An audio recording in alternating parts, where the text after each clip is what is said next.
सीविया साहब, इम्तियाज़ साहब 1 मिनट। जी मैं शुक्रिया, कोशिश करूँ। बिस्मिल्लाहिर्रहमानिर्रहीम। जनाब मोहतरम राजा गफूर अफजल साहब, आपकी पूरी टीम का शुक्रिया। बहुत खुशी हुई सबको देखकर आज इस मौके के ऊपर।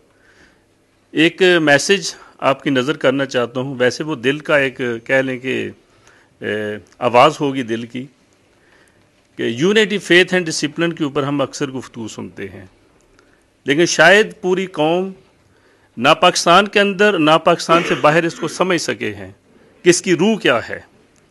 तो मैंने किसी इंसान से सीखा था, जिस बिल्डिंग के अंदर आज हम इकट्ठे हैं, तो उन्होंने बताया कि यूनिटी क्या होती है। इस बिल्डिंग के अंदर बहुत सीमेंट लगा है, यहाँ पे शीशे लगे हुए हैं और यहाँ पे बहुत ईंटें लगी हैं, यहाँ पे लकड़ का इस्तेमाल भी है। तो वो चीज़ें जिनका नाम मैं नहीं ले सका वो भी इसके अंदर शामिल हैं। इन सारी चीज़ों ने इत्तेफाक किया है, इन सारी चीज़ों ने इत्तेहाद किया है और उसके नतीजे के अंदर ये एक खूबसूरत बिल्डिंग जो है वो हमारे लिए खड़ी हुई है।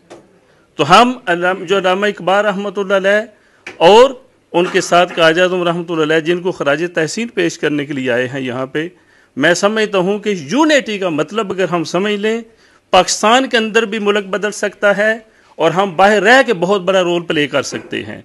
तो हम सबको इसके अंदर झांकने की ज़रूरत है। अल्लाह ताला आप सबको खुश रखे। टाइम बहुत कम है, फिर इंशाल्लाह किसी वक्त मुलाकात होगी। जज़ाकुमुल्लाह खैर।